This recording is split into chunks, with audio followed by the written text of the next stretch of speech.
자존감은 스스로에 대한 긍정적인 평가를 의미합니다. 우리 사회, 적어도 자기계발서 시장 안에서는 자존감이 중요한 화두 중 하나인 것 같습니다.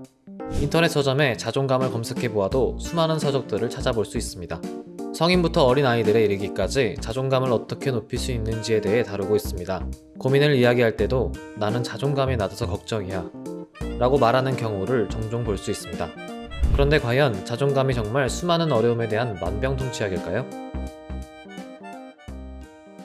정답은 그렇다입니다. 하지만 동시에 아니다라고도 할 수 있습니다. 왜 그런 것일까요? 먼저 수많은 연구 결과를 보면 자존감의 긍정적인 효과는 놀라울 정도입니다.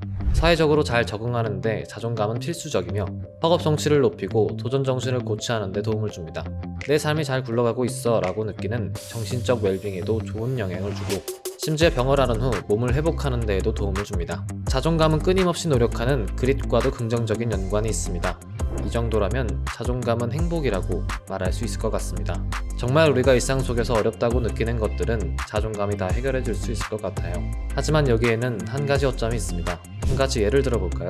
학교에서 비행을 저지른 학생이 있다고 가정해 봅시다. 이 학생의 자존감은 높을까요? 낮을까요? 놀랍게도 어떤 학생들은 비행을 저지른 이후 자존감이 상승하기도 합니다. 그리고 이러한 자존감의 팽창은 또 다른 비행으로 이어지기도 합니다. 비행을 저지르는 사람이 정신적으로 꼭 건강하다고는 할 수 없습니다. 그러나 이 사람에게 자존감을 높이는 것이 결코 치료제가 되지는 못합니다. 이러한 현상은 겉으로 드러나는 자존감과 우리 마음속 자존감의 차이로 인해 발생합니다. 겉으로 드러나는 자존감이 높더라도 상황에 따라 자존감이 낮아질 수 있는데 이를 취약한 자존감이라고 합니다. 자존감이 높은 사람들은 자기애가 강합니다.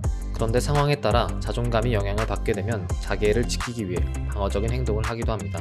때로는 이것이 비행을 하는 등 공격적인 모습으로 표출되기도 하는 것입니다. 때문에 겉으로 드러나는 자존감만 높고 마음속 자존감이 높지 않다면 불안정한 자존감으로 인한 한계가 있을 수밖에 없는 것입니다. 여러분은 어떠신가요?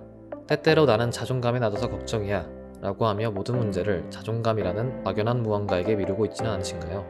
권혜주 최윤정의 연구에서 겉으로 드러나는 자존감도 낮고 불안정한 자존감을 가진 경우보다 겉으로 드러나는 자존감이 높고 불안정한 자존감을 가진 경우 겉으로 드러나는 자존감이 낮아도 안정적인 자존감을 가진 경우가 정신적으로 더 도움이 된다고 말합니다. 완전하진 않더라도 스스로 정신적인 어려움을 이겨내기 위해 어떻게든 노력하는 것이 조금이라도 힘이 된다는 것입니다. 단편적으로 생각한다면 자존감은 만병통치약이라고 할 수 있습니다. 하지만 조금 더 깊이 들어간다면 자존감은 만병통치약이 아닐 수 있습니다. 겉으로 드러나는 자존감이 높고 불안정한 자존감을 가진 경우